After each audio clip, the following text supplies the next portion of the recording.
আমাদের শীত না লাগলে কি হবে, কুয়াশা কিন্তু জানে যে নভেম্বর মাস চলে এসেছে আর তাকে তো পড়তেই হবে। এজন্য কুয়াশায় একেবারে ভোর রাত থেকে চারিদিক ঢেকে যায়। শীত না পড়লে কি হবে, কুয়াশা পড়ছে এটাই অনেক আমাদের জন্য।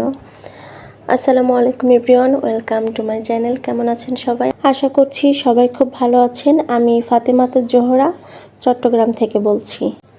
আজ আপনাদের সঙ্গে দুইটা জিনিস ক্লিন করা দেখাবো, ব্লেন্ডার আর একটা হচ্ছে ডিপ ফ্রিজ। এটা তো আমরা 2 মাস 1 মাস পর পরই ক্লিন করে থাকি। ফ্রিজের বিষয়টা হচ্ছে ফ্রিজকে কত সুন্দর করে অর্গানাইজ করে ব্যবহার করে তার উপরেই কিন্তু ফ্রিজ নোংরা হয়।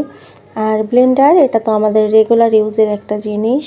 আর ব্লেন্ডারটা 2-1 দিন পর পরই ক্লিন করলে হয়। তবে আমার এই ব্লেন্ডারটা প্রায় 15-20 দিন পরে আমি ক্লিন করছি। এটা নিয়ে একটা ভিডিও তৈরি করব এজন্য।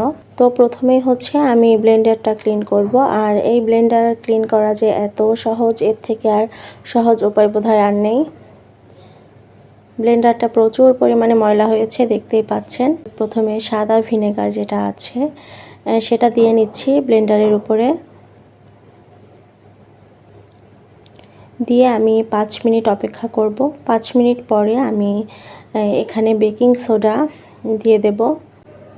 ব্যাস, এখানে আর কিছুই অ্যাড করার প্রয়োজন নেই। শুধুমাত্র এই দুইটা উপকরণেই আজকে আমরা ব্লেন্ডারটা পরিষ্কার করে দেখাবো।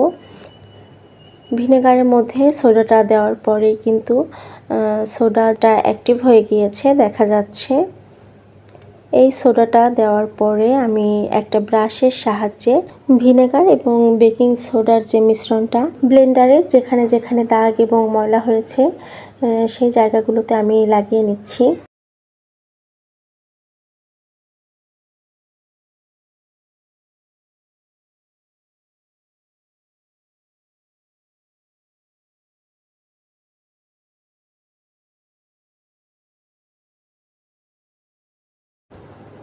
ব্রাশের সাহায্যে সবগুলো জায়গায় মিশ্রণটা লাগানো হয়ে গেলে আমরা 5 থেকে 10 মিনিট অপেক্ষা করতে পারি। আবার কেউ যদি চায় যে সাথে সাথে এটা ক্লিন করে নেব তাহলেও কিন্তু হবে। তবে আমি এই মিশ্রণটা লাগানোর পরে 5 মিনিট অপেক্ষা করে নিয়েছিলাম।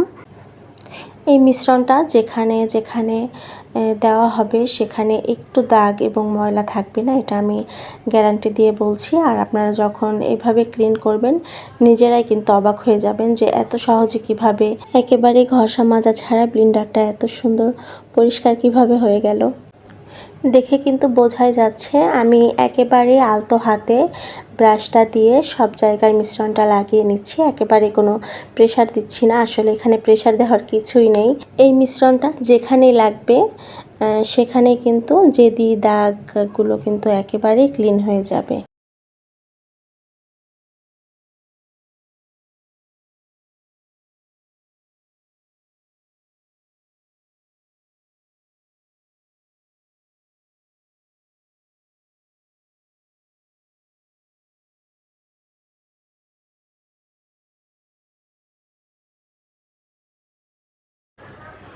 দুই 3 মিনিটের আমি ব্রাশটা দিয়ে মিশ্রণটা সব জায়গায় এভাবে মাখিয়ে আলতো হাতে ঘষে নিয়ে তারপরে 5 মিনিটের জন্য আমি অপেক্ষা করব।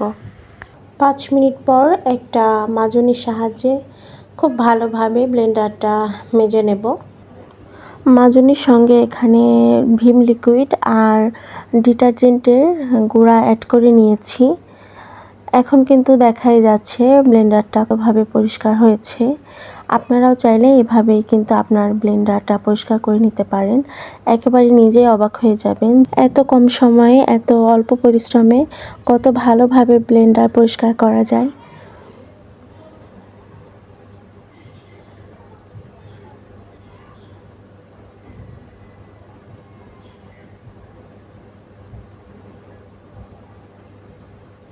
হয়ে গিয়েছে প্রায়। ফাইনাল লুকটা আমি দেখিয়ে দিচ্ছি। এই যে দেখুন কত সুন্দর পরিষ্কার হয়েছে ব্লেন্ডার।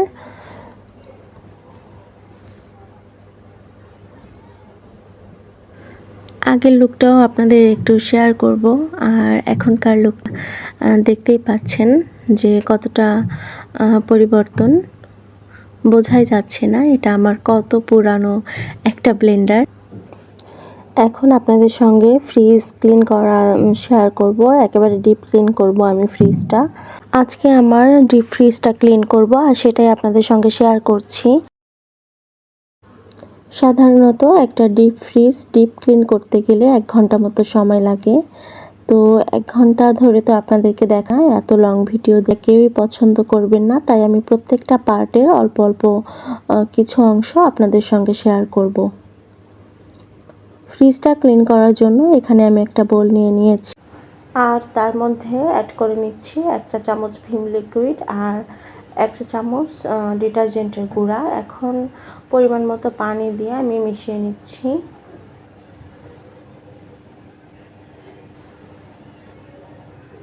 আর এই মাজনিটা দিয়ে আমি আজকে ফ্রিজটা ক্লিন করব।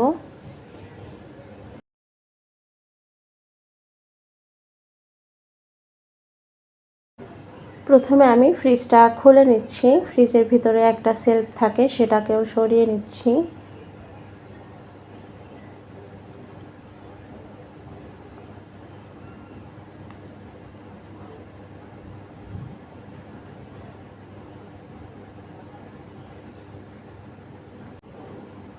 ফ্রিজটা অনেক বেশি নোংরা হয়েছে, সেটা কিন্তু আপনাদেরকে দেখিয়ে দিলাম। প্রথমেই আমি ফ্রিজের লিডের ফ্রন্ট সাইডটা দিয়ে শুরু করলাম। সাধারণত এই সাইডটা ময়লা কম হয়, এজন্য এখান থেকে আমি শুরু করলাম। সেজন্যই আমি প্রথমে এই লিডের অংশটা ক্লিন করে নিচ্ছি।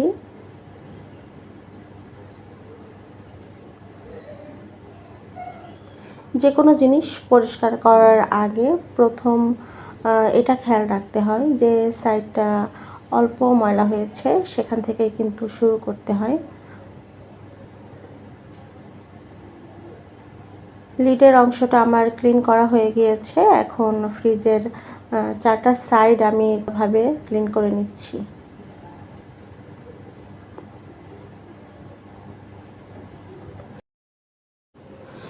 ফ্রিজ পরিষ্কার করার সময় কখনো শুধুমাত্র ডিটারজেন্ট দিয়ে পরিষ্কার করবেন না, অবশ্যই যে কোনো ডিশ ওয়াশ সঙ্গে মিক্স করে নিয়ে তারপরে হচ্ছে ফ্রিজ পরিষ্কার করবেন।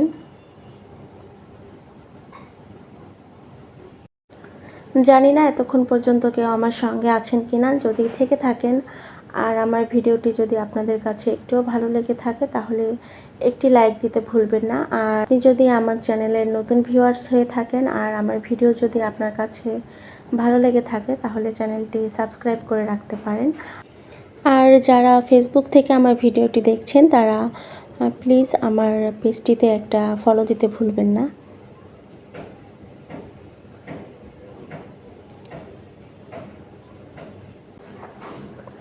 ফ্রিজের লিডের অংশ এবং 4টা কর্নার আমি ক্লিন করে নিয়েছি। এখন ফ্রিজের ভেতরের সাইডটা আমি ক্লিন করব না, কেননা দেখতেই পাচ্ছেন ভিতরের সাইডটা অনেক বেশি ময়লা হয়েছে, এজন্য এখন ফ্রিজটা আমি এ পর্যায়ে বন্ধ করে দিচ্ছি। বন্ধ করে আমি ফ্রিজের বাইরের সাইডটা ক্লিন করব। প্রথমেই ফ্রিজের লিডের অংশটা পরিষ্কার করে নেব। এই টাইমটা কিন্তু আমার বাসায় কারেন্ট চলে গিয়েছিল, আর মাঝে মধ্যে এমন হয় কোনো জরুরি কাজ করার সময় কিন্তু কারেন্ট চলে যায়। তো মোবাইলের ফ্ল্যাশ অন করে হচ্ছে আমি ভিডিও করছিলাম, আর রিসেন্টলি খুব বেশি কারেন্ট যাচ্ছে। এটা চট্টগ্রামে এরকম হচ্ছে, জানি না কোথায় কেমন লোডশেডিং হচ্ছে। ফ্রিজের লিডের ফ্রন্ট এবং ব্যাক সাইড দুটাই ক্লিন করা শেষ।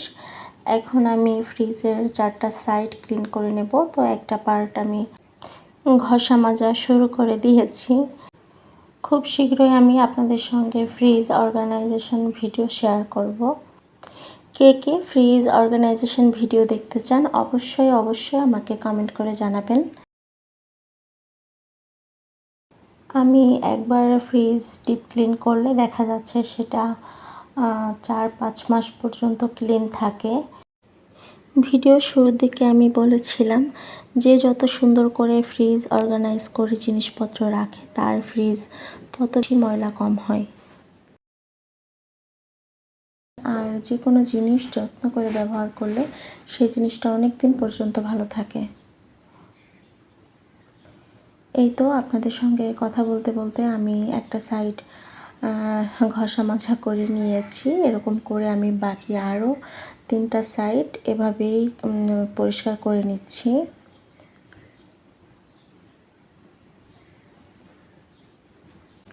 ফ্রিজের বাইরের 4টা সাইডই আমার ঘষা মাজা করা শেষ। বাকি 3টা সাইড আমি অফ ক্যামেরায় পরিষ্কার করে নিয়েছি।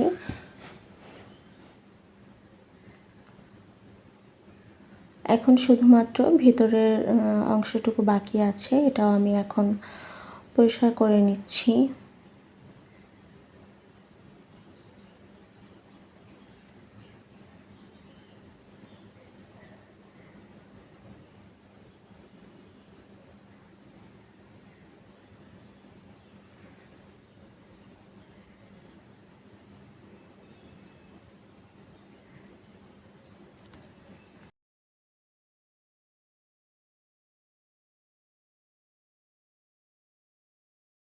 আর অল্প একটু বাকি আছে, এই অংশটুকু আমি অফ ক্যামেরায় ক্লিন করে নিচ্ছি। আলহামদুলিল্লাহ, ঘষা মাজার কাজটা আমি শেষ করতে পেরেছি। এখন একটা বালতিতে আমি পরিমাণ মতো নর্মাল পানি নিয়ে নিয়েছি। আর ফ্রিজটা মোছার জন্য আমি একটা পরিষ্কার সুতি গেঞ্জি কাপড় নিয়ে নিয়েছি। এটাতে খুব ভালোভাবে ফ্রিজটা ক্লিন করা যাবে। তো ফ্রিজের প্রথমে 4টা বর্ডারের যে সাইড আছে, আমি সেই সাইডটা পরিষ্কার করে নিচ্ছি।